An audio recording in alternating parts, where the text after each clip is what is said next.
Muito boa noite. Um dos mais graves problemas das sociedades atuais é a violência em geral e, em particular, a violência doméstica. Por isso, iremos debatê-lo à luz do Espiritismo. Connosco, o convidado de todos os programas, Coronel Costeira. Muito boa noite, Sr. Coronel. A que é que se poderá atribuir esta realidade? Mas a realidade é uma realidade de todos os tempos, não é propriamente uma realidade da atualidade. O que acontece hoje é que tudo aquilo que a sociedade vive, exterioriza, transpira, é conhecido de um dia para o outro. A comunicação hoje é praticamente instantânea em toda a parte do mundo. Uma notícia nos antípodas chega rapidamente ao nosso conhecimento. Portanto, hoje sabe-se mais daquilo que se passa do que sabia há 50 anos, há 300 anos, até muito menos, e por aí fora. Portanto, a violência, no meu entendimento, estamos a fazer uma análise, no meu entendimento, será fruto de uma situação que se criou já de muito antigamente. Nós vamos nos reportar, digamos assim, às sociedades que têm a sua gênese religiosa no judaico-cristianismo, não é? No judaísmo, depois no cristianismo, que é aquela que nos chega, pelo menos para as chamadas civilizações ocidentais, uma vez que no Extremo Oriente, no Oriente, etc., embora quase haja aspectos muito similares, haja uma semelhança muito grande, as culturas são diferentes, as formas de as projetar são diferentes. Mas desde tempos imemoriais que o machismo se instalou na sociedade, isto é, desde que, no caso concreto, no nosso caso, desde que se estatuiu a ideia de que o homem, é o ser, o centro da criação, não é? E tudo o resto gira à sua volta, de acordo com os seus interesses pessoais, com o seu individualismo, com o seu egoísmo, e tudo funciona dessa maneira, então tudo o resto passou a ser secundário, tudo o resto passou a não interessar, interessava apenas o homem, só o homem. E é evidente que, nesta perspectiva, tudo eram coisas que giravam à sua volta. A criação, da ideia de que Eva, a mulher, não tinha alma, porque era resultado de uma costela do Adão, e portanto, tudo isso estabeleceu a cultura que nos deu origem, desde a cultura mesopotâmica, que é a mais antiga, não é? Que dá origem àquilo que nós hoje acabamos por ser os herdeiros privilegiados. Portanto, nem tudo que nos rodeia é para o nosso serviço. E, portanto, é para o serviço do bem ou para o serviço do mal. Se as pessoas se portarem benzinho e fizerem o que nós queremos, tudo bem. Se não, gera-se aí, de facto, a violência, seja a violência verbal, seja a violência física. E, portanto, desde esses tempos que bater num animal ou bater numa mulher era uma coisa trivial. O que acontece hoje é que essa violência se projetou em várias direções, pois os filhos também são seres que têm que obedecer ao pai e, portanto, se não obedecerem ao pai, obedecem e está tudo bem, ou não obedecem e obedecem à força. O que agora aparece de novidade, mais ou menos, digamos assim, recente, é a violência contra os pais, contra os genitores. Porque não havia, assim, uma grande divulgação, embora admitamos que, com certeza, também em todas as épocas isso existiu, mas hoje mais premente e até mais lamentável ainda, porque grande inferioridade, a lei estabelece um rapaz e mãe, e isso que nos leva hoje a verificar a violência contra os idosos, a violência contra os pais, a violência contra as mulheres, é apenas mais um dado desse egoísmo que se instalou numa sociedade que é profundamente materialista, apesar de dizer-se muito religiosa, haver muita religiosidade. Nós, se formos procurar em 1000 pessoas na nossa sociedade qual é a religião, por exemplo, em Portugal, dirão que 90% são católicos, depois procurarmos se praticam, sei lá, se calhar 30% a 40% praticam, mas se houver alguém que belisque a sua religião que não praticam, voltam a ser 90% das pessoas religiosas. Portanto, é toda uma falsidade que se instalou por equívocos, por uma falta de racionalidade nas normas, nas orientações religiosas, que se passou, digamos assim, a considerar como veiculadas por Deus e, portanto, como as ordens eram de Deus, é também, podemos considerar, uma violência religiosa. Os dirigentes religiosos exercem a violência sobre aqueles que lhe que os seguem, sob a ameaça psicológica, a ameaça espiritual do fogo do inferno, das penas eternas, etc. Portanto, essa questão da violência é realmente alguma coisa que deveria ser analisada muito mais profundamente, de uma forma muito mais, digamos assim, direcionada para a realidade do que propriamente aquilo que hoje se verifica, que se constata que há violência e, portanto, 1 em cada 4 sabe-se, os outros 3 ou porque têm vergonha ou porque há determinados políticos sociais que levam as pessoas a omitirem, a esconderem, a não darem conhecimento. Mas é evidente que isso resulta, na nossa opinião, muito dessa cultura que se instalou do macho, do ser que manda, que dirige, que governa, como se fosse o leão, o grande, digamos assim, rei da floresta. O homem é, para além disso mesmo, que é também o rei desta grande floresta, é o rei absoluto, o reizinho absoluto. E, portanto, por isso é que esta cultura, enquanto não mudar, de facto, os parâmetros para uma certa religiosidade, lembremos agora, espiritualidade, as coisas não mudam facilmente. Quando se fala em violência doméstica, surge imediatamente a ideia, a vítima como sendo a mulher. Será assim a realidade dos dias de hoje ou já se pode falar no homem como vítima? Bom, uma grande percentagem continua a ser a vítima a mulher. Todavia, há necessidade de a gente analisar uma coisa muito concreta, porque não podemos nem ser, digamos assim, clubistas de defender os homens, defender os homens, as mulheres, defender as mulheres. Mas é uma coisa curiosa, por exemplo, a nossa sociedade, isso ainda se verifica assim em grande medida. Se a mulher trair num casamento, é esta, é aquela, é uma coisa tremenda. Se o homem trair no casamento, coitadinho, mesmo as mulheres sempre desculpam os homens que traem as outras mulheres. Só não desculpam quando os homens são os seus e as traem a elas. E isto é, de alguma forma, surpreendente. As mulheres deveriam abster-se de fazer quaisquer juízos de valor sobre os outros, como os homens também devem fazer o mesmo. Mas há necessidade de nós nos colocarmos, e Jesus foi muito claro quando disse que era bom que a gente, se gostasse de fazer aos outros isso, fizesse, ou então não fizesse aos outros, que não gostaria que os outros fizessem. E, portanto, quer dizer, essa questão das mulheres, de alguma forma, perdoarem, ou melhor, esquecerem ou justificarem os erros dos homens, é alguma coisa que não está absolutamente correta e tem sido responsável por este galopar do machismo nas nossas sociedades.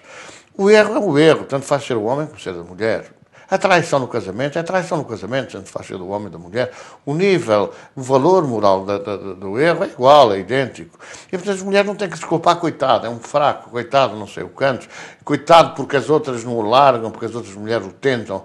Não há coitados nem meios coitados, porque com certeza que os homens também tentam as mulheres. Já escusaram a pensar que, não, senhora, as mulheres não pensam, só os homens é que pensam, não podem ser, como se costuma dizer, não podem ver um rabo sair. Não, as coisas não são bem assim.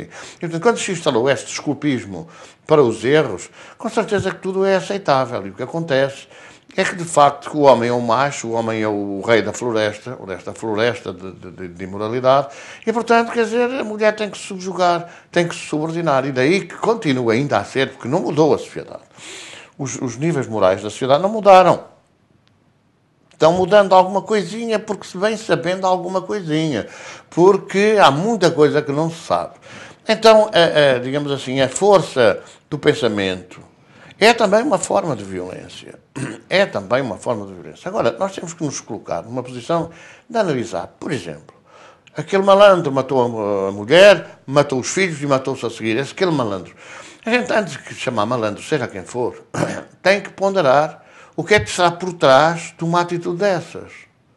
Porque nós desconhecemos o que se passa na esmagadora maioria dos casos. Ninguém sabe porque é que o homem responde com violência.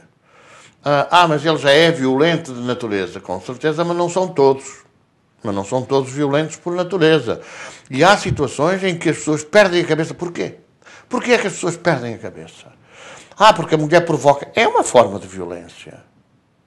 Mas hoje há a violência da mulher para o marido, porque também há a provocação do marido para a mulher. Há necessidade de entender a violência nos dois sentidos, é uma relação bionívoca. Muitas vezes o homem exerce essa violência e a mulher cansa. Outras vezes é a mulher que exerce essa violência moral, mental, e o homem cansa. Vou dar um pequeno exemplo, que é uma violênciazinha daquelas de trazer por casa. Nós conhecemos um casal, que frequentou a nossa instituição, E então, certa feita, portanto, as coisas passavam, não nos importamos muito de conhecer a vida pessoal de ninguém. É uma coisa que nós não temos que andar a investigar, não devemos meter-nos na vida alheia. Mas é evidente que certa vez a esposa, muito aflita, colocou-nos o problema que o marido tinha uma amante. Claro que isso é um exercício de violência. É um exercício de violência. E então, violência psicológica, vamos falar violência espiritual. Aquilo que se provoca em alguém ao exercitar uma tarefa dessas, de ter amantes, de trair no lar, etc., a gente não imagina as consequências que isso pode trazer em termos espirituais para o outro, para o companheiro. E a pessoa, então, veio muito lastimosa, que, enfim, que sabia que ele tinha uma amante. A história vai-se a deslindar como? Bom, certamente que ele, no seu inverno, alguns têm inverno todo o ano, no seu inverno gostava de se deitar e ter a esposa ao lado. E então sempre chegava, quase a meio das cenas da televisão, dizia: mulher, então vais para a cama. E a mulher arranjava sempre uma desculpa de ter que passar a roupa à meia-noite. Quer dizer, à meia-noite ia passar a roupa, tem que passar uma roupinha e tal. No dia seguinte, o marido voltava, não, tem que passar umas pecinhas de roupa, vai indo que eu já lá vou. E quando já lá ia, até provavelmente espreitava pela porta a ver se ele estava a dormir, se estivesse a dormir, então ia. E andou assim um tempo, até que ele resolveu ir convidar alguém para lhe fazer companhia, já que a mulher estava sempre a querer passar a roupa. Claro, quando ela constatou que afinal ele tinha cansado de tal provocação, foi uma provocação, foi procurar, no outro lado, alguma coisa que desejava, que tinha necessidade, ou atenção, ou ternura, ou carinho, sei lá o que for. Isto é um exercício de violência, é uma provocação. Quando nós nos transpomos para outras situações, de facto, de discussão, de desentendimento, de desarmonia, nós podemos ver como é que a provocação pode levar a consequências que são imprevistas. E, portanto, temos que ponderar bem essa questão. Não julgar, exatamente, para não cairmos na tentação de julgar errado. Mas isso também já atravessa a nossa sociedade. Quando as pessoas têm convicção de uma coisa, mesmo em termos de justiça oficial, não é? De justiça enquanto poder do Estado, se o juiz entender que é para aquela direção, é para aquela direção e ponto final, não há nada a fazer. E por isso é que nós vemos uns julgamentos na primeira instância terem uma direção, depois há recurso para a segunda instância, tem outra direção, depois há outro recurso para o Supremo, tem outra direção, e portanto cada cabeça a sua sentença, quando nestas coisas não devia ser cada cabeça a sua sentença. Há de facto juízos de valor, há de facto princípios morais que não nos devem fazer arrastar das questões. É possível não haver razão para a violência? É possível, mas na esmagadora maioria das vezes a provocação pode ter consequências imprevisíveis. E eu tenho experiência pessoal disso. Às vezes há provocações que, se a pessoa não tiver uma grande consciência espiritual, se não tiver uma forma de refletir sobre as coisas, sobre as causas que poderão estar por trás do desnorte dos companheiros, a violência é inevitável. Porque há coisas que se não conseguem ouvir em silêncio. Ora, mas as mulheres são culpadas. Não estou a dizer isso. Estou a dizer que para todo o ato de violência há necessidade de entender qual foi a causa que provocou a violência. Mas foi uma vez, foi duas vezes, foi três vezes. Bom, a partir daí é imprevisível que possa acontecer. O senso comum considera que este fenómeno é fundamentalmente um fenómeno psicológico do próprio indivíduo e, por isso, remete para questões jurídicas ou até mesmo médicas. Como é que a doutrina espírita interpreta esta questão? Bom, há sempre necessidade de entender porque é que o senso comum considera essa história do psicológico, da psicologia, do psiquismo, etc. Porque, em boa verdade, se forem à gente da palavra em si, porque a representação é sempre a mesma, não há que fugir dela, vão encontrar que psicológico é relacionado com o espírito. Portanto, quase podemos dizer espiritológico. É o espírito, é a pessoa que é aquilo que é por princípio violenta a pessoa. Mas essa violência pode ser provocada pela sua própria maldade, pela sua própria forma de ser, mas pode ser provocada por terceiros que picam, que espicaçam, que incutem no pensamento determinadas ideias, que fazem parecer coisas de uma realidade absolutamente extrema, porque o pensamento que nós ouvimos, que nós sentimos, pode ser nós ou pode não ser nós. A ciência diz que ele pode ser emitido ou pode ser transmitido. Portanto, era necessário saber isso. Portanto, desde logo, se pensassem as entidades que assim se referem, entidades médicas, na área da saúde, que a psicológica tem a ver com o espírito, então as coisas haveriam de tomar outro rumo.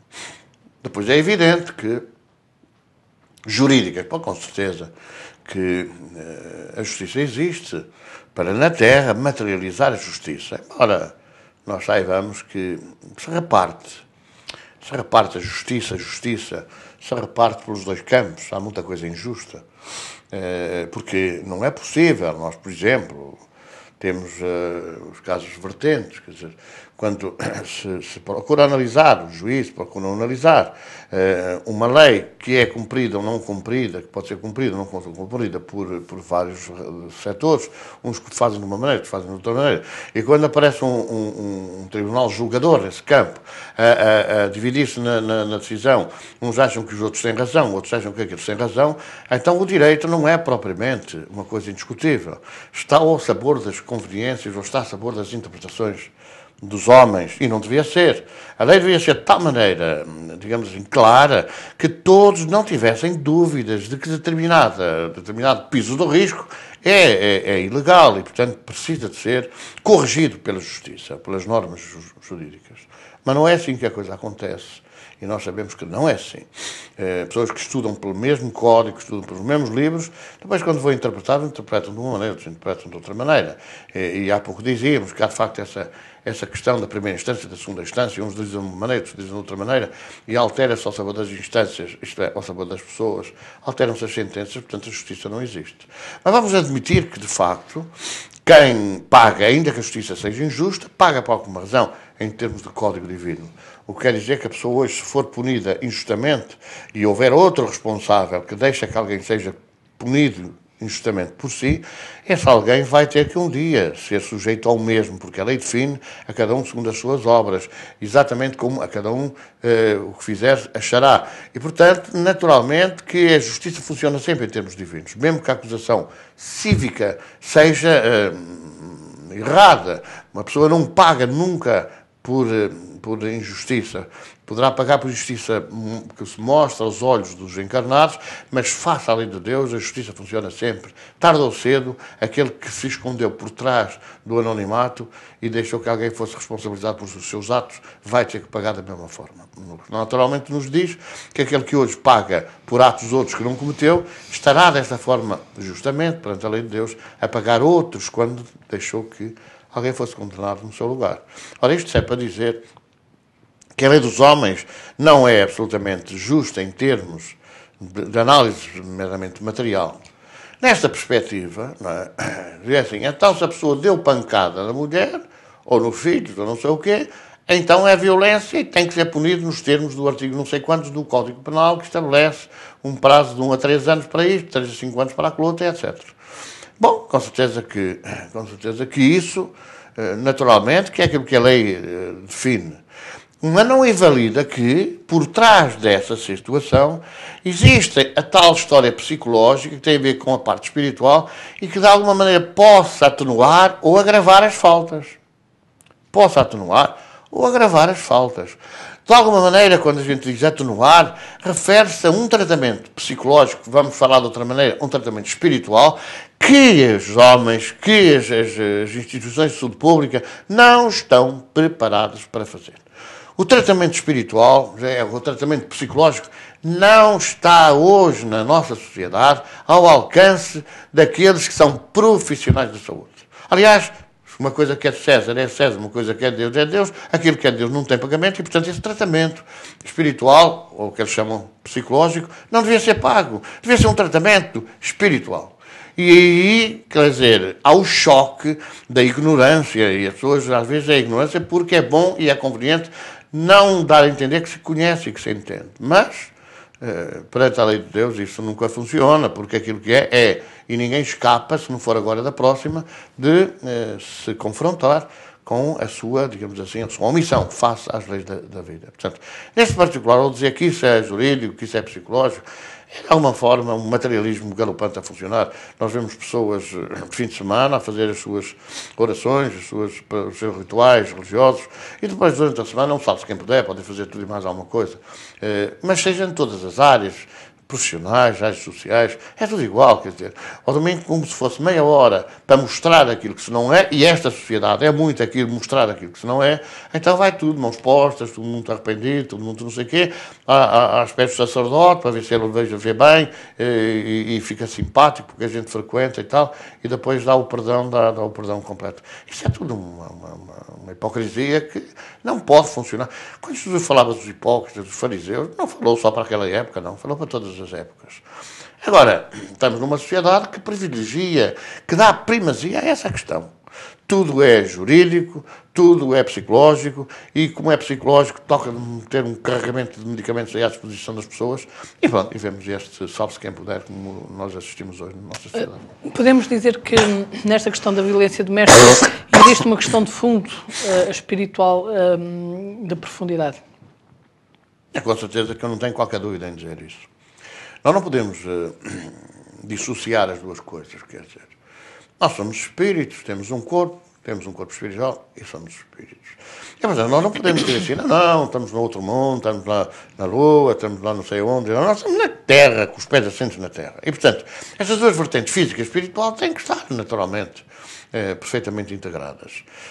E, portanto, temos que saber dar a César o que é de César e saber dar a Deus o que é de Deus. E isso é necessário e urgente, que se extrapole desta realidade, porque o que nós vemos é que galopam as doenças de foro chamado psicológico, nós dizemos do foro espiritual, não temos qualquer dúvida, embora com incidência física, e os laboratórios, quer dizer, avançam na produção de medicação física para tratar de coisas que não são físicas.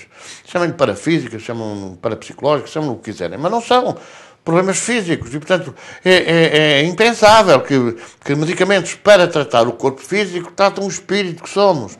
Porque o corpo não sente angústia, não sente tristeza, não sente mal-estar espiritual, não sente remorso, não sente nada disso. É o espírito que sente. Ai, mas sente as dores da infecção, sente as dores de não sei o quê. Sente essas dores. O corpo. Mas quem as interpreta continua a ser o espírito. E, portanto, enquanto a sociedade não se debruçar sobre isso, estamos sempre órfãos da verdade. Estamos sempre órfãos da verdade.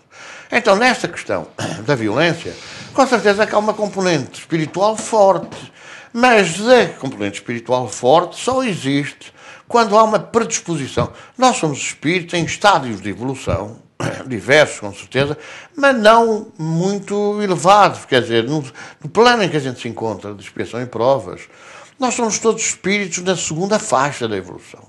E nesta segunda faixa de evolução, com não sei quantos subplanos, nós somos imperfeitos, temos tendências ainda a muita coisa de instinto, temos tendência para o mal, tendência para o prazer, para o gozo, e isso, de alguma forma, inibe-nos de progredir espiritualmente, de nos elevarmos espiritualmente.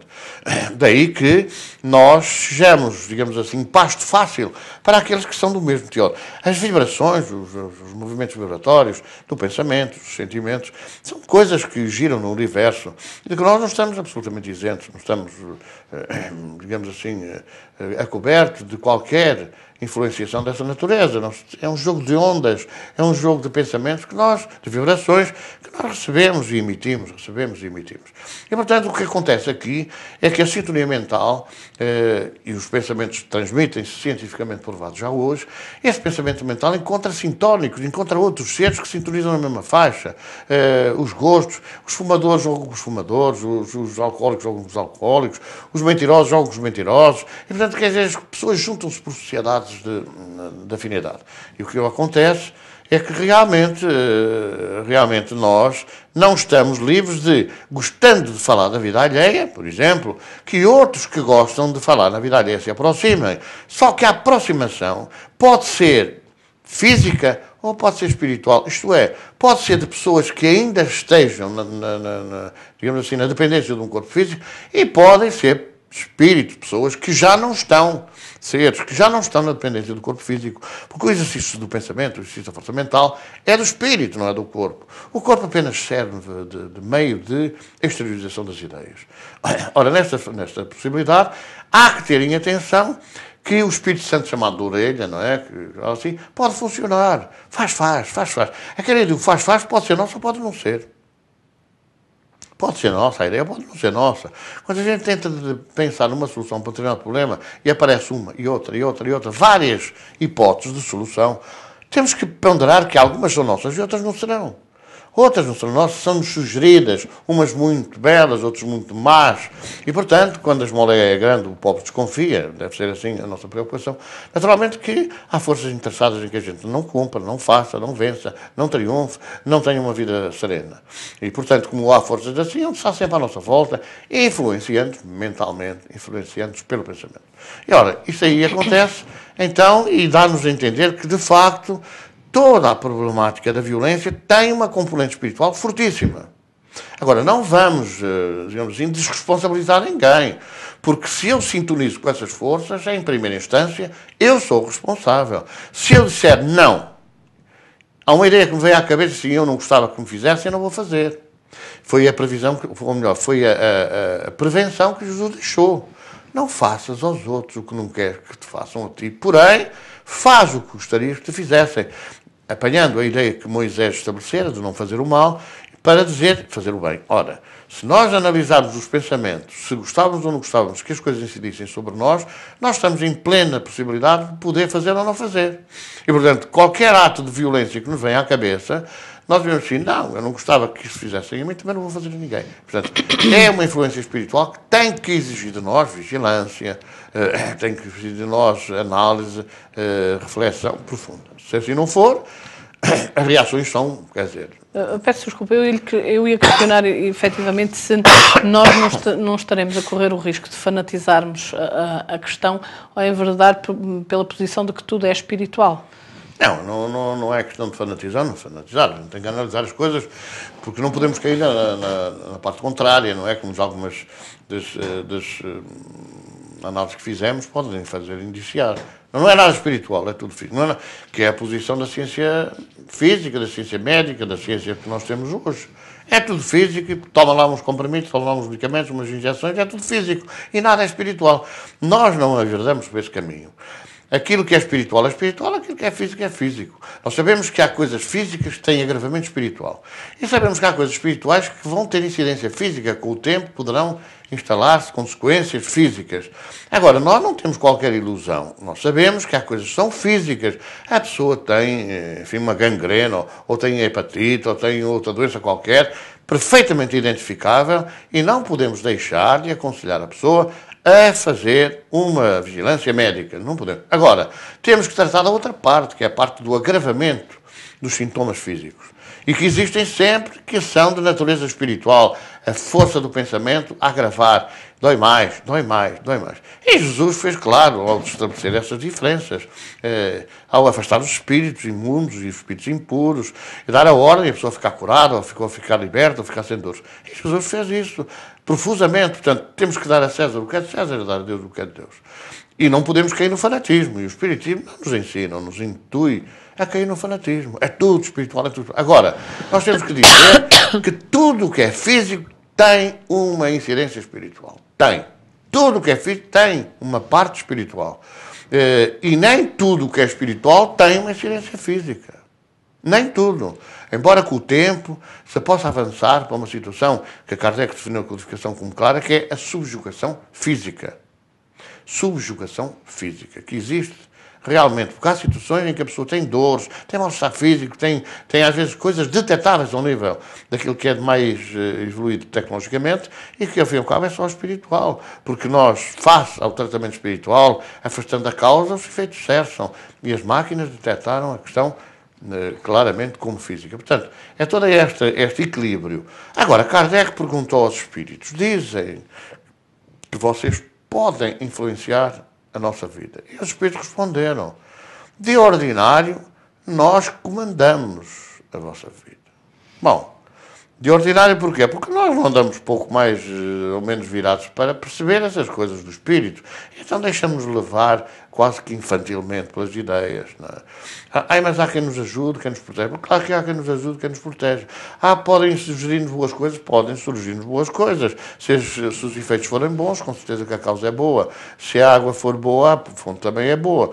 Agora, temos que vigiar, saber, raciocinar, refletir sobre as ideias. Mas como é que se processa essa influência, essa intervenção espiritual? Onde é que fica o livre-arbítrio, a liberdade de agir de cada um? É claro que a nossa liberdade de agir é plena. Se nos sugerirem, mata, eu não mato. Eu vou matar, depois não, mandaram-me matar e eu estou a matar. Não tem nada que me justificar com isso. Dá uma palmada na mulher. Não. Eu posso entender, sim senhora, ela provocou-me, ela fez isto, ela insultou-me, ela fez aquilo outro e tal, mas eu vou dar de barato. Quando? Eu costumo dizer, quando... Sim, mas, quer dizer, as pessoas normalmente quando têm esses pensamentos julgam sempre que são próprias, que são delas mesmas e não ligam a... Daí o aviso que há necessidade de fazer para que a navegação saiba quando está no mar encapelado. Quer dizer, nós temos de estar prevenidos para aquilo que parece incrível, dito pelo outro, tentar ver assim, não é possível. Será que eu estou a ouvir bem? Será que eu ouvi bem o que ela disse? É assim, não é possível que tenha dito uma coisa dessas. Ela não deve estar bem. Se eu pensar assim, eu não reajo. Se eu pensar que o outro está doente, eu não reajo. Porque se a pessoa tiver a cometer um ato errado que vai ter consequências para ela, é uma doente, não sabe o que é que está a fazer. É uma irresponsável. E nós temos que ter a obrigação de respeitar a opinião dos outros.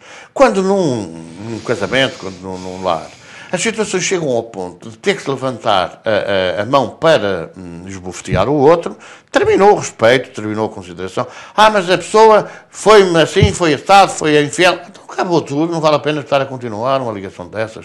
E, em verdade, tocamos da violência que nunca mais resolvem. Não há ninguém que seja objeto de violência que vá gostar do outro como gostava antes. Não há. Anda para aí um masoquismo que diz que sim, senhora, que as mulheres gostam de ser batidas, gostam de ser sovadas, porque não sei quantos, se sentem melhor. Até pode acontecer esses desequilíbrios, digamos assim, emocionais. Mas o que é facto é que, depois de uma pessoa ser esbofeteada, eu não acredito que o amor que tivesse antes, ou o carinho que tivesse antes, volta a ser o mesmo. Não volta. E tarde ou cedo, o medo por repetição vai surgir e vai haver a repetição, seguramente. Logo, é preferível travar antes que venha o ódio. Isto é coisa do divórcio. É escusado estarmos aí com coisas que criou-se ao longo dos séculos essa ideia. Quando não há amor, como é que há casamento? Casamento há, como é que pode haver divórcio? Quando não há ligação matrimonial, afetiva, espiritual, não há casamento. Isso é escusado. Podem andar os religiosos a dar opiniões. Ninguém separa o que Deus uniu. Isto é conversa fiada. Deus não uniu coisa nenhuma. Nós temos a liberdade de nos unirmos a quem quisermos. E, portanto, temos que assumir a responsabilidade daquilo que a gente faz. É assim, eu não escolhi nascer cego, mas o que Jesus falou foi que, se o olho for objeto de escândalo, que o arranquemos antes de entrar na vida. Logo, o nascer cego tem consequências do passado, em que nós, através dos olhos, erramos nas críticas, nas análises, nos julgamentos que fizeram, de uma forma absolutamente injusta. Portanto, é necessário a gente sentar-se e refletir as coisas. Não é tomar as coisas assim porque é assim, de acordo com as conveniências, com a sabedoria. Nós soubemos aqui no tempo de Leão X, salvo erro, que as indulgências criadas foram curiosas. Nós não é segredo para ninguém que o poder temporal e o poder espiritual e o poder religioso foi tido pelas mesmas entidades durante séculos. E, portanto, havia... os julgamentos eram curiosos, por exemplo. A pedofilia não é de agora, não é um crime de agora. Se um homem qualquer fosse encontrado a violar uma criança, isto era um crime de pedofilia e era multado com 160 euros da época, vá lá, de multa. Se fosse um religioso apanhado a fazer pedofilia com uma criança, era multado numa dúzia de euros de multa. Se fosse uma freira a ser apanhada a fazer não sei o quê com alguém, violência, não sei o quê, apanhava 12 euros de multa. Se fosse uma mulher normal, sem ser freira, apanhava 100 e não sei quantos de multa. Até não funcionava como uma indulgência. Sim, senhora, cometeste um pecado mortal, é um erro gravíssimo, mas eu vou-te perdoar, só que tens que pagar X. Essa lista das indulgências, que eu acho que corre aí na net, alguns, que foi mais ou menos no tempo de Leão X, suponho eu, profusamente estabelecida. Essa coisa das indulgências de Deus, Deus tem alguma coisa a ver com isso, a religião tem alguma coisa a ver com isso, não tem de todo nada a ver com coisa nenhuma. O que tem a ver é os homens, não é, porque era o Papa, porque era... Não, o Papa são homens, essa coisa de ideia que eu... São pessoas do outro mundo, de outra galáxia, que não sei quantos são representantes de Deus. Essa conversa. Deus não escolheu ninguém para isso. Falou Jesus na moralidade, na evolução, dizendo que nós poderíamos chegar a ser deuses, chegar a ter grande poder e fazer grandes coisas, até maiores que aquelas que ele conseguiu. Uma manifestação de humildade plena. Não é? A verdade, ele dizia que chegareis um dia... Desde que não volteis a pecar, desde que não volteis a errar. Esta era a grande orientação. Foi assim que seguiu? Não, não foi. Mas quem foram esses malandros? Os malandros fomos nós. Os malandros que ao longo dos séculos alteramos toda a orientação que Jesus deu à religiosidade da vida, fomos nós, nas reencarnações anteriores diversas, que fomos responsáveis por toda essa transformação. E, portanto, é necessário hoje analisar as coisas em termos espirituais. Jesus diz, Humberto Campos, que em Jerusalém passeava nas ruas, quando os apóstolos deram conta que um cheiro nauseabundo brotava de algum canto lá de uma ruela. E todos taparam o nariz, porque era um cheiro realmente nauseabundo. Jesus achou que era estranho, não aquela atitude, porque é a atitude dos homens. E falou que teria havido, ou que haveria ali alguma coisa que tivesse a justificar aquele cheiro. Mas os apóstolos continuam a tapar o nariz, coisa horrível, querem se afastar. Quando Jesus olhou e viu um cão, já em estado adiantado de putrefação, e chamou-os e disse, olha, afinal é este cão. Mas vejam como os dentes belos, que dentes belos ele tinha. São lições que nós não tomamos como lições para a nossa própria vida. A gente tem sempre a inclinação para ver o que é estar errado do outro, o que é que está mal no outro. E raramente nós nos preocupamos com aquilo que o outro tem de bom. Nós sempre julgamos o outro como mau e nunca pensamos em que situação o outro estará, qual é, espiritualmente falando, o seu estado de alma, a sua situação, o que é que o preocupa, o que é que o faz sofrer, o que é que desestabiliza, o que é que desorganiza a sua mente. Nunca fazemos isso. Se nós tivéssemos a preocupação de ponderarmos um pouco sobre isso, talvez a esmagadora maioria da violência que nós verificamos não existisse. Porque nós quebraríamos, um dos dois quebraria, e deixava que o outro desabafasse. Atirasse cá para fora tudo aquilo que lá vai dentro, porque muitas vezes é isso que não há. É no lar não há a possibilidade das pessoas desabafarem. A interpretação do desabafo é sempre uma posição contrária à pessoa e reage de imediato, em vez de agir, ouvindo calmamente, serenamente, e depois dando alguma esperança, algum consolo. Mas não, quando a pessoa às vezes chega à casa para desabafar, leva logo com outro contra-desabafo. E estabelece a discussão, estabelece a desarmonia. Portanto, é esse particular que é necessário a gente ter em atenção. A intervenção dos espíritos. Eles comandam a nossa vida quando nós deixamos. Quando nós abrimos as guardas, abrimos as portas, eles comandam. E depois é quase imparável a nossa reação. Então, como proceder perante esta situação, como, à luz da doutrina espírita, como agir, como intervir, como analisar as duas vertentes, o agressor e a vítima? Bom, a gente nós temos uma experiência relativamente grande sobre esta matéria da violência no lar. Nós pertencemos a uma instituição que desenvolve a sua atividade há 36 anos, aberto ao público. E durante estes 36 anos, nós temos analisado em média, ou melhor, temos recebido em média destes 36 anos, 900 novos casos por ano. O que dará, grosso modo, mais de 30 mil casos que nos passaram, digamos assim, pelo conhecimento. E desses mais de 30 mil casos que nos passaram pelo nosso conhecimento, pela nossa análise, uma percentagem significativa, vamos dar um valor relativo, como é natural, 60% são casos de violência. São situações de violência que, de facto, nós recebemos, aconselhamos, orientamos, etc., tratamos como tendo uma grande incidência espiritual. E, portanto, nós estamos conhecedores dessa problemática de uma forma profunda, aberta, Os casos são, cada caso é um caso, são casos diferenciados, são casos diversos. Violência contra a mulher, violência contra o homem, violência contra os filhos, violência contra os irmãos, violência contra os idosos, violência contra os pais. Nós fizemos essa análise ao longo destes anos todos e chegamos à conclusão que em muitos casos, mas muitos casos mesmo, nós conseguimos ajudar a travar o progresso da violência. Ajudamos a travar.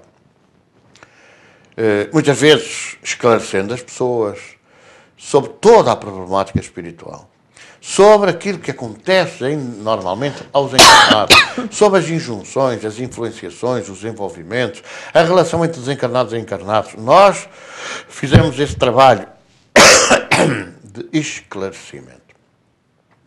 Jesus falava que a verdade nos libertaria. E é essa a verdade que nós procuramos transmitir, de acordo com o cristianismo, na sua pureza inicial, não de acordo com o cristianismo de conveniências que nós fizemos vencer ao longo dos séculos. E, portanto, é nessa divulgação perante agressores e vítimas que nós conseguimos alguns resultados notáveis, que eu já conto pelo menos um caso, que foi um caso muito curioso. Então nós verificamos que uma fatia significativa desses casos era provocada por influenciação terceira, a influenciação de espíritos desencarnados, mas também de espíritos encarnados, porque os vizinhos, os familiares, etc., também influenciam, também são espíritos, embora encarnados. E, portanto, essa questão, ao longo destes anos todos, fez-nos perceber e compreender como era possível tratar à luz da doutrina espírita. Eu vou contar, então, um caso de uma família que tinha grandes problemas. Normalmente a nós não nos interessa muito saber quais são os problemas que precisam de saber. Interessa-nos colocar de tal maneira à disposição das pessoas e à vontade que as pessoas se abram, se quiserem, se não quiserem, não se abram. Não vale a pena estarem a mentir, que a gente percebe, sente a vibração e sente se é mentira ou se não é mentira. Mas se as pessoas quiserem desabafar, desabafam. Se as pessoas não quiserem desabafar, não desabafam. Mas é natural essa família, que eram pais e filhos, portanto eram e netos, pais, filhos e netos. O mais velho, portanto, seria o pai, lá o chefe daquela grande família, era pronto, já de idade, era mais velho que nós, talvez nessa altura, uns vão 20 anos, teria idade para ser nosso pai já, seguramente. E não sei bem por que razão, ou por carga d'água, à saída, quando estavam para sair da Câmara de Passos e, portanto, para regressarem ao lar, eu me disse: o senhor espera um bocadinho que eu preciso falar consigo. E o senhor falou e ficou, e eu não sei bem porque é que aquela situação, aquele caso, porque é que eu falei daquela maneira, mas eu falei de uma maneira que até depois a reflexão era uma falta de caridade. Porque eu disse: o senhor não tem vergonha de... Podia ser meu pai. O senhor não tem vergonha de dar um exemplo tão triste aos seus filhos, que têm vergonha de andar na rua, porque o senhor anda sempre bêbado? O homem olhou assim, surpreendido, não disse nada. Cheirava a vinho, vamos entender. E saiu. Uns dias depois, uns meses depois, talvez, uns meses depois, quando íamos a sair do centro, ele continuou a ir, pelos vistos, foi em silêncio, ninguém o ouviu. Ao passar junto deles, estavam na conversa, eu ouvi que ele dizia assim para outra pessoa: este senhor é que me curou. É virem para trás, porque nós temos a noção de que nós não curamos ninguém. E os espíritos não temos nada de nos preocupar com as consequências do nosso trabalho. Nós fazemos o trabalho de toda a vontade, toda a boa vontade, sem quaisquer interesses. Se as pessoas ficam bem, se as pessoas não ficam tão bem, não ficam tão bem, porque tudo depende do seu próprio merecimento, não depende da nossa capacidade. Porque nós ou somos instrumentos sem interesse, ou então tornamos fanáticos e tornamos fascinados e não resulta coisa nenhuma. Então, eu voltei para trás e disse: desculpe lá, eu devo ter ouvido mal. O senhor diz que eu o curei? Pois curou. Não, não é possível. Eu não o curei. Você deve estar enganado, certeza absoluta, está enganado. Não, eu não curo ninguém, Deus pode curar. Não, curou-me. Mas curei como? É porque o senhor disse-me uma vez, eu não tinha vergonha de beber tanto, andar sempre bêbado, que os meus filhos tinham vergonha de andar comigo na rua. E eu, na altura, lembrei-me, por alto, que de facto tinha dito uma coisa dessas, porque durante alguns dias andei a pensar como é que eu tinha dito uma coisa daquelas, alguém podia ser meu pai, era uma falta de respeito. E ele continuou, é que, depois de me dizer isso, eu fui a pensar, e quando cheguei a casa eu disse, eu não posso continuar a beber, e deixei de beber, desde essa altura nunca mais bebi. Ora, vejam como a violência, diz assim, era exercida, uma violência psicológica, uma violência de vergonha, há muitos casos desses, que acontece as pessoas terem vergonha de andar, porque os pais são considerados publicamente como alcoólicos, como alcoolizados, como pessoas que têm um comportamento absolutamente não recomendável. Portanto, há situações que, de facto, são geradoras de violência, porque não há mulher santa que aguente um homem todos os dias alcoolizado. Não há.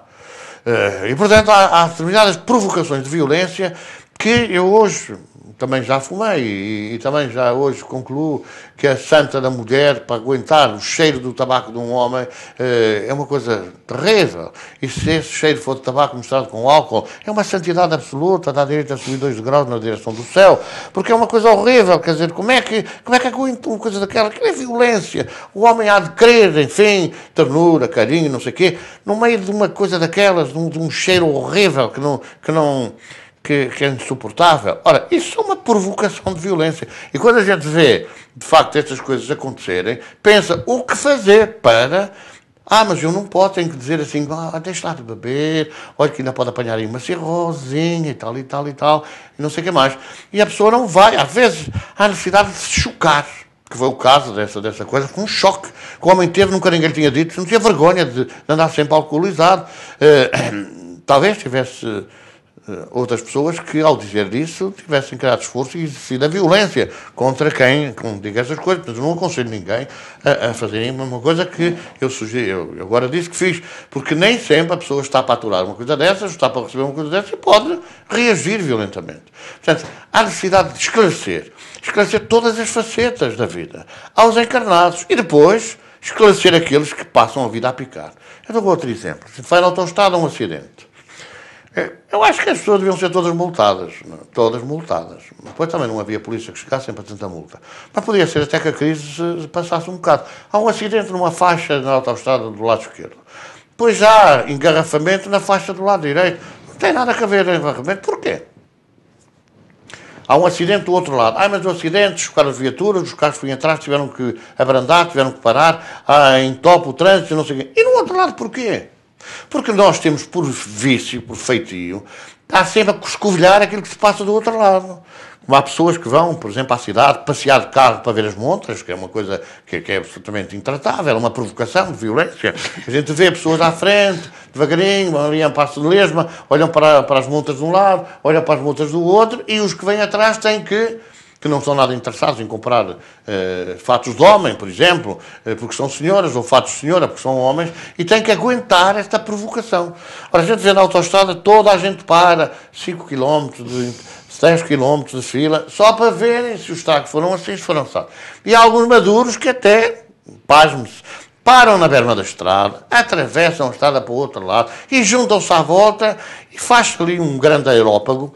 Quem foi o culpado, quem não foi o culpado, quem tinha, quem deixou de ter. Podem estar até as pessoas a gritar, a chorar e a berrar. Porque uns vão dizer assim, não, este é que teve culpa que vinha do lado tal. Não, este é que tinha culpa que veio pela esquerda. E o outro não travou, e aquele travou. E toda a gente não viu nada, e toda a gente sabe tudo.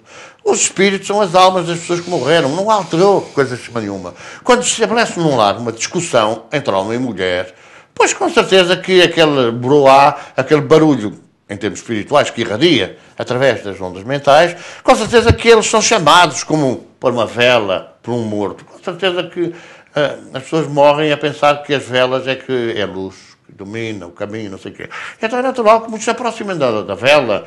Deve ser ali uma luz, deve ser para me ajudar, ou alguém que vem ali para me buscar. E, portanto, isso acontece também quando há este acidente e eles vão logo todos, a curiosidade que é dos encarnados. A gente está a verem as montras, não é? As pancadas, para tudo do outro lado para ver. E acontece quando desencarnam, acontece da mesma maneira. Param também e lá vão. E que lá vão e um toma partido deste, eu tomo partido daquele, e lá vão à discussão do lar. E um toma partido dela e eu tomo partido daquela outra. Aquilo vai crescendo a discussão, o debate, a provocação, e até haver, via de facto, provocado muitas vezes de acicatar, de acirrar, bate, faz, acontece, por eles que funciona de uma forma mental, e claro que a violência é capaz de gerar outra violência, e a violência mental gera a violência física, naturalmente muito disso acontece. Portanto, os espíritas, o espiritismo, dá-nos esta ferramenta de trabalho, dá-nos a forma de nós irmos ao encontro desse agressor e da agredida e da vítima, esclarecendo todos. E conto, para terminar essa sua pergunta, no seguinte. Nós tivemos um casal de idosos, eles vieram à instituição à procura de cura para uma cirrose hepática que ele tinha. Claro, que já se a dizer que a cirrose hepática era resultado do alcoolismo avançado e, portanto, não tinha grandes dúvidas, mas sempre se diz, vai a tal lado que fazem, vai aí, como se uma reza uma benzedura resolvesse tudo. E as rezas e benzeduras, às vezes terminam no centro espíritas, como última, digamos assim, estava salvação. Então eles vieram, os dois, 70 e muitos anos, do campo, perfeitamente gente do campo, muito humilde, e sentaram-se à nossa frente, e ele começou a explicar. Claro, não era alcoólico, não bebia álcool, não tinha nada a ver com isso, era uma doença, tal. E a mulher, coitada, já estava a achar aquilo tão estranho que dizia, meu senhor, ele mas anda sempre bêbado. Ele bebe, cala-te, dizia ele para ele, cala-te, aqui quem fala sou eu, o machismo, não é? É claro que pode-se considerar que ao dizer ela que ele era bêbado, que não sei o quê, é uma provocação. Mas foi um desabafo perante tanta mentira que ele estava ali a colocar. Bom, ele continuou a explicar, e ela já lhe disse, meu senhor, não é nada, ele bebe, o médico já lhe disse para ele deixar de beber, ele continua a teimar, cala-te, que em casa a gente fala. Em casa a gente fala. Mas é curioso, não terá sido por isso, ou terá sido, não sei bem, porque perante uma plateia de 400, 500 ou 600 pessoas, não é o caso de uma pessoa que vai motivar uma palestra, que vai motivar uma orientação de determinado esclarecimento. Mas o que é facto é que neste dia, depois daquela conversa, perdão, a palestra visou a violência no lar. E alguns dias depois, o casal, lá na aldeia, encontrou a senhora que lhe tinha dito, olha, o casal não, ela, a senhora, encontrou a amiga que tinha dito para ir ao centro e tal. Então, foste lá ao centro e tal. Fui. Então o homem está melhor. Não, continua com aqueles vômitos, enjoos, mas assim, não sei o que mais e tal. Então, pronto, não adiantou nada lá isso, para não. Não adiantou. Então, volta lá, volto. Só estamos a juntar dinheiro para o táxi. Eram pessoas humildes que não tinham dinheiro para vir no transporte, não tinham carro, não tinham quem os trouxesse, vinham de táxi. E vinham de táxi para fazer 30 km, ida e volta. Então, mas foram lá, então, se não resolveram e voltas lá. Mas desde aquele dia nunca mais me bateu. Ora, alguma coisa do esclarecimento da abordagem espiritual, que foi feita também na sala de trabalho mediúnico, onde o casal foi presente, e onde se manifestaram entidades de alcoólicos desencarnados que não sabiam o que faziam e que intuíam também a ele, embora ele gostasse da pinga, vamos falar assim, mas que o intuíam a beber mais. Bebe 1 e 2 é só mais 1 do que 1, e 5 é só mais 1 do que 4, e que o iam envolvendo e intuindo a beber mais 1, e mais 1, e mais 1, e que levavam àquele alcoolismo galopante. Essas entidades, algumas foram afastadas, e portanto deixou de haver uma pressão maior, tão grande, melhor, sobre ele para beber. E isso talvez o tenha feito pensar, e chegar à conclusão que beber podia beber, que ter lá cirrose no fígado podia ter cirrose no fígado, mas bater não iria ter solução. E talvez tivesse, no pós-morte, consequências graves. Portanto, é esse trabalho que nós podemos fazer. Não é só perante o alcoolismo, é perante todas as situações geradoras de violência. E ter consciência de que a vítima, considera que é vítima, não está livre de ser acusada de provocadora. Nós não podemos dizer assim, ela provocou, mas os outros têm a obrigação de aguentar. Não, temos que analisar as duas vertentes e não dá razão a nenhuma. Mas ouvir os dois, aconselhar um e aconselhar o outro, abrir as perspectivas de futuro a um e ao outro, abrir aquilo que se pode passar depois do desencarno a um e ao outro, com isenção, sem partidarismo, sem tomar partido de ninguém, sem dar razão a ninguém, mas falando apenas só a linguagem da verdade e a linguagem do amor. E isso é fundamental, porque a doutrina espírita nos coloca essa possibilidade de linguagem do amor e linguagem da verdade.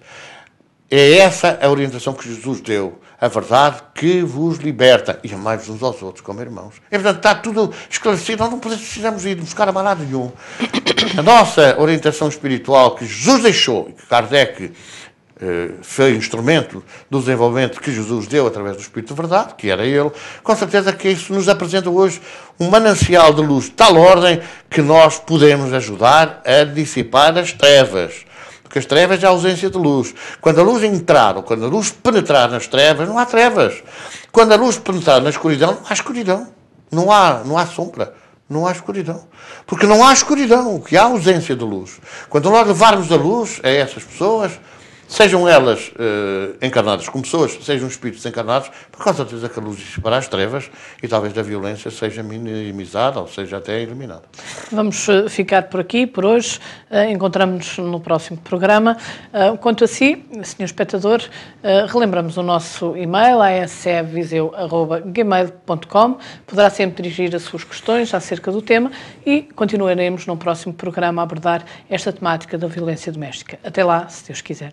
Boa noite.